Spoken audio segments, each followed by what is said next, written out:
नमस्कार, मैं हूं आपके साथ प्रिया तिवारी और आप देख रहे हैं केकेडी न्यूज। शुरुआत करते हैं खबरों की। उत्तर प्रदेश विधानसभा चुनाव के अंतिम चरण से ठीक पहले बीजेपी सांसद रीता बहुगुणा जोशी के बेटे मयंक ने बीजेपी को झटका दिया।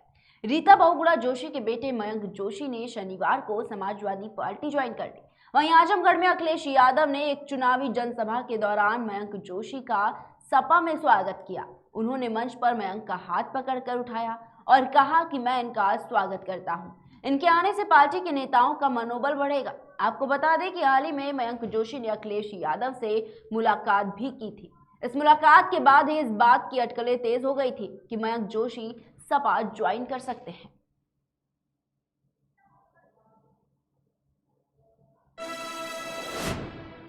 वहीं उत्तर प्रदेश विधानसभा चुनाव के अंतिम चरण के लिए चुनाव प्रचार थम गया है। चुनाव प्रचार की समय सीमा समाप्त होने से ठीक पहले चंदौली में भारतीय जनता पार्टी के प्रत्याशी के काफिले पर हमले का मामला सामने आया है। बीजेपी ने हमले के लिए समाजवादी पार्टी पर आरोप लगाया है।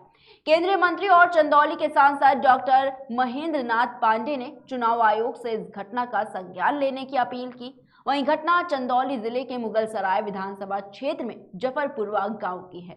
रमेश जायसवाल मुगलसराय विधानसभा क्षेत्र से भाजपा प्रत्याशी हैं।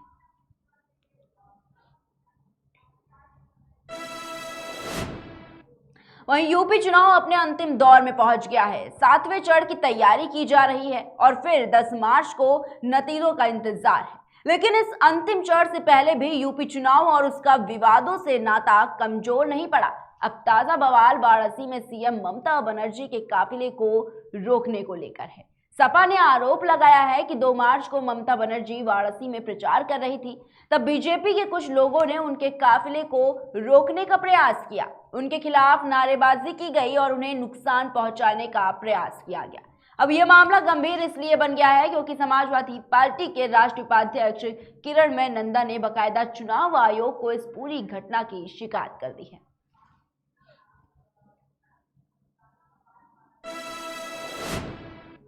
वहीं उत्तर प्रदेश में 7वें चरण की वोटिंग से पहले प्रधानमंत्री नरेंद्र मोदी ने शनिवार को वाराणसी में एक रैली को संबोधित किया।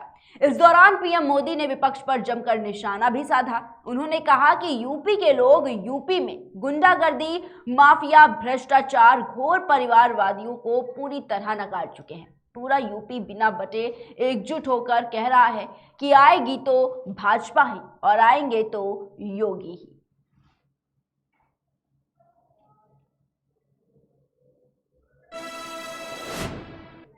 वहीं 5 राज्यों में विधानसभा चुनाव अपने अंतिम चरण में पहुंच चुका है और अंतिम चरण के मतदान के लिए चुनाव प्रचार थम गया है।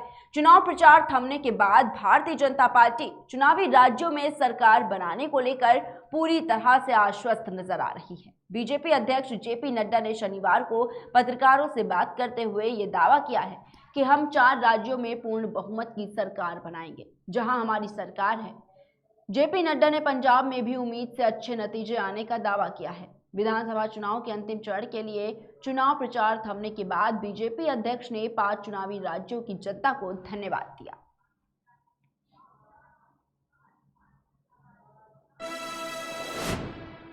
फिलहाल इतना ही। बने रहिए केकेडी न्यूज के साथ।